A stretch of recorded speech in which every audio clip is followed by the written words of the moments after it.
This is Shel C from Paper Rock TO Studio, and I'm bringing you another share of these projects you can make with microscope slides. This one is a follow-up to the one that I did for the Inspiration Conspiracy Hop, where I made a mixed media pendant. This one I'm making a Suncatcher, and the major difference, if you saw the other one, the major difference between this one and the other one is that the paper needs to be translucent. The color needs to be translucent. The other one, it was very opaque because when you wear it, you would have it against a piece of clothing or your skin, and you don't want to be able to see through the pendant. You want, just the colors to show from the front. This one is going to be hanging in my window in my kitchen, and I want the light to shine through it, so I need to have very translucent things. So instead of using acrylic paints and using drop paper or jelly prints, what I'm doing is I'm taking a piece of deli paper and I am using different types of translucent mediums. The one to the far left is Glimmer Mist from Tattered Angels, has a bit of shimmer to it. The middle one is Dilutions, which is an ink spray by Diane Reevely and Ranger. And then the one on the end is my Doc Martens watercolors. I'm just trying different things to make patterns. I tried to remove some of the ink. Those are very water reactive inks, so they should have all come off, but it didn't come off as well as I wanted from the deli paper. So I guess deli paper is slightly absorbent. Didn't know that. But I'm just messing around. And then once I'm satisfied with my background, I cut it into the 3" by 1" piece. And then I'm going to decorate it. This time I'm using stamping. You could draw on it. You could collage on it. You could do a lot of different things. Glitter glues, things like that would be pretty. The only thing that you need to remember is that it's going to be slightly see-through. So anything that you put on the front shows in the back, and anything that you put on the back shows in the front. So what I did with mine was I stamped with archival ink on the front, and then on the back I could see that black archival ink showing through, and I drew over it with a white Posca pen just to continue the design to the back, because these are going to be loosely hanging and they can spin around and the light can shine through. And then I'm just adding details with my Posca pen, adding some more watercolors. I did color them all with watercolors, these liquid ones from Dr. P.H. Martin's. I have other watercolors. I have the Tamsin Gamby ones, which are too opaque, I thought. And then I also have another set that's like a field set, and I didn't try those, but I thought these have really bright colors and lots of pigment, so I thought they'd be really nice. I'm adding a few splatters and just different things. Not overthinking it, not making it too crazy, just pretty and sparkly. Well, it's going to be sparkly. So now I have my microscope slides, and I have that huge box of them. I mean, am I ever going to really use all these? I have a couple of other ideas, maybe to use them as embellishments on things.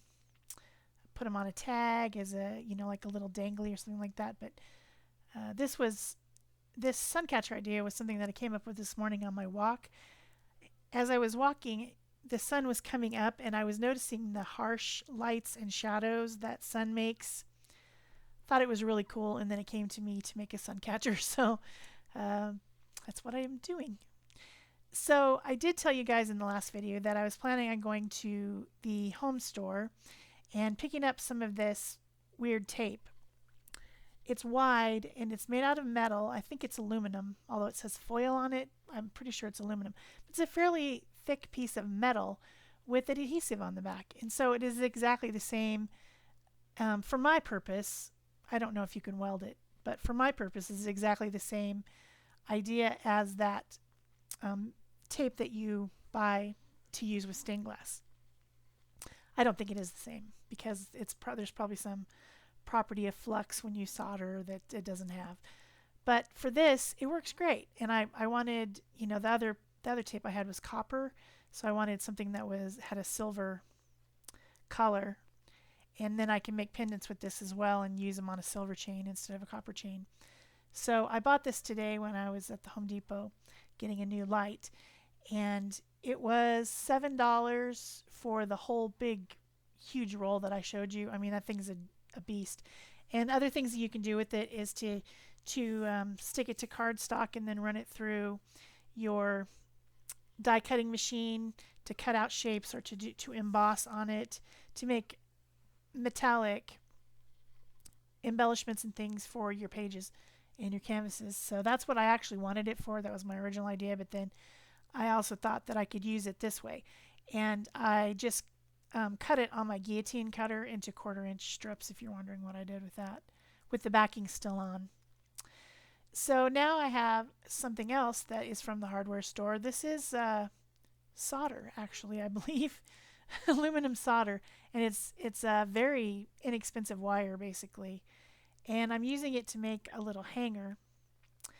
And so I curled up the ends, and then I made a loop in the center to hang, and then curled up the other end. So I have 3 places on there to hang my little sun catching slides. I plan to make 3. You could make a ton. You could make, you could make a whole mobile out of these things. Hang it in the window would be really pretty. But I was just giving it a try, so I wanted to make something that I could do quickly.